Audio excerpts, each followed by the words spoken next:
tu marches vers moi. Qu'est-ce que t'es beau quand tu penses à toi. Bon, allez, on continue avec le chapitre santé avec Brigitte Fanny-Cohen. Ça va pas en ce moment, vous avez un petit peu de vague à l'âme, hein, vous êtes un peu dépressif. Eh bien, tout ça, c'est peut-être lié à votre microbiote. Ah, bah oui, alors qu'est-ce que c'est que le microbiote, justement? Et vous allez tout comprendre, Brigitte. Alors, le microbiote, c'est ce qu'on appelait avant la flore intestinale. Hein. Ce sont ces 100 000 milliards de bactéries qui peuplent notre tube digestif. 100 000 milliards de bactéries, 600 à 1000 espèces différentes. Mais tout ceci, Thierry, est absolument normal. Hein. Rien de pathologique. Alors, quel est le rapport avec la dépression? Bien sûr, pendant très longtemps, on a pensé que le cerveau était isolé des autres organes, bien à l'abri dans sa boîte crânienne. Et on se rend compte depuis plusieurs années, grâce à des études scientifiques, qu'en réalité, le cerveau peut communiquer avec ce fameux microbiote, avec ces 100 000 milliards de bactéries. Et récemment, des chercheurs belges ont même montré que certaines espèces de bactéries étaient particulièrement présentes chez des personnes qui étaient déprimés. Donc, comment comprendre que le cerveau et le microbiote communiquent, de quelle façon, et comment ce microbiote peut-il jouer sur notre humeur, sur les troubles de l'humeur, voire sur la santé mentale? Réponse en images.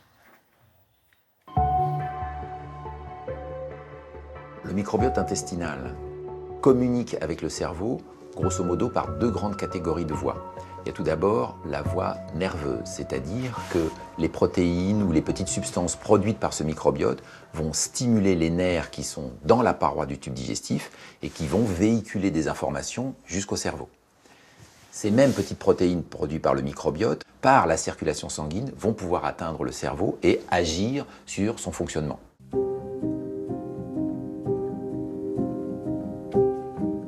Ce que l'on a observé, c'est que la composition du microbiote de sujets présentant par exemple une dépression est différente de celle de la population générale.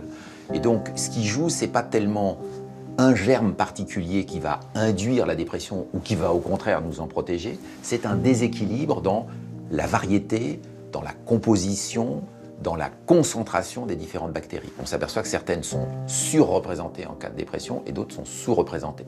La question qui se pose, c'est est-ce qu'en modulant ce microbiote, on peut moduler les symptômes psychiques? Il n'y a pas d'études scientifiques qui permettent de le démontrer. Maintenant, avec un peu de bon sens, on peut se dire qu'en améliorant cet équilibre intestinal, de toute façon, ce sera bénéfique pour plein de choses et peut-être l'état mental.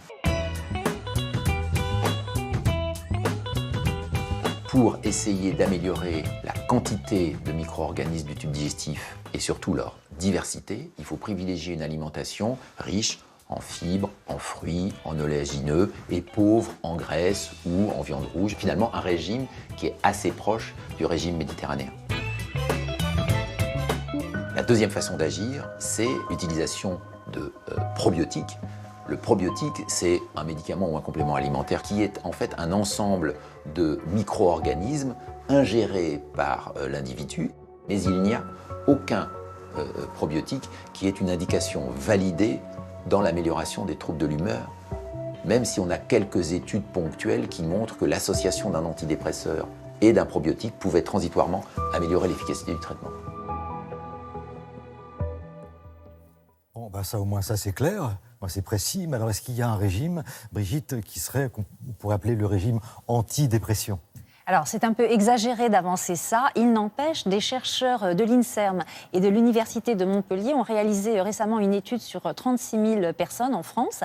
Et ils ont montré que les personnes qui avaient adopté un régime méditerranéen avaient 33% de risque en moins de faire une dépression. Donc, il y a une association. Ça ne veut pas dire forcément qu'il y a un lien de cause à effet. Il y a une association que l'on constate. Un tiers de risque de dépression en moins. Donc, à suivre. Ce sont des études, bien sûr, qu'il va falloir confirmer.